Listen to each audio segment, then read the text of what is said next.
İndi isə ikinci kurs tələbəsi Abuşov İlkinin 3-cü semestr üçün 3-cü əsərinin məşğələsinə başlayaq. Birinci əsəri Qara Qarayev, ikinci əsəri Arif Məlikov, üçüncü əsəri görkəmli bəstəkarımız Fikrət Əmirovun 1001 gecə baleti üçün yazmış olduğu Oxatanların rəqs əsəridir. Lövhəmiz kiçik olduğu üçün əsəri bütövlükdə demək olar ki, lövhəyə köçürmüşəm. 8 xanəmizə yer çatmadığı üçün bir xanənin təkrarı ilə 8 xanənin təkrarını vermişəm. Hətta burada 24 xanənin təkrarı var ki, bir xanənin təkrarı ilə təkrarlanır. Əsərimizin ölçüsü, xanə ölçüsü bütöv not ölçüsünə istinad edir. Yəni 4 və ölçüsündədir.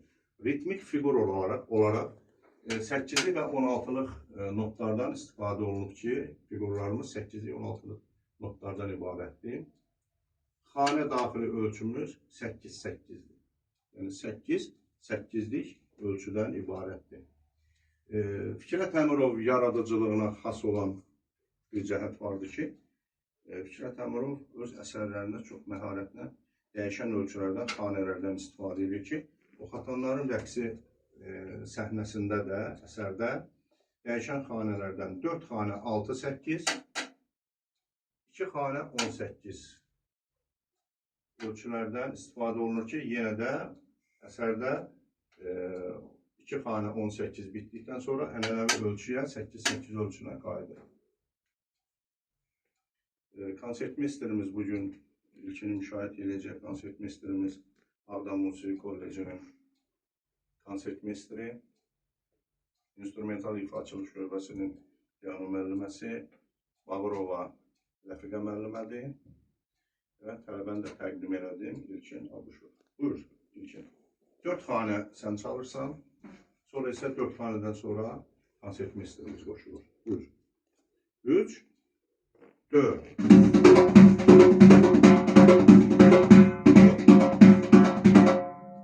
Dedim axı, dəqiq ölçü, dəqiq sürət. 1 dəqiqədə 106 çələk.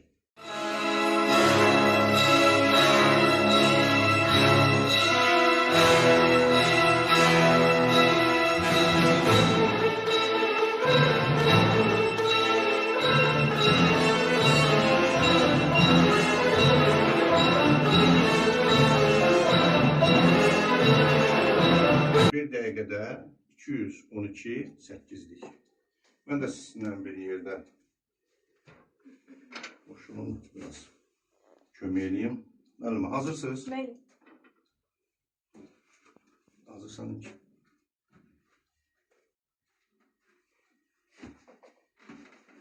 Üç, 4.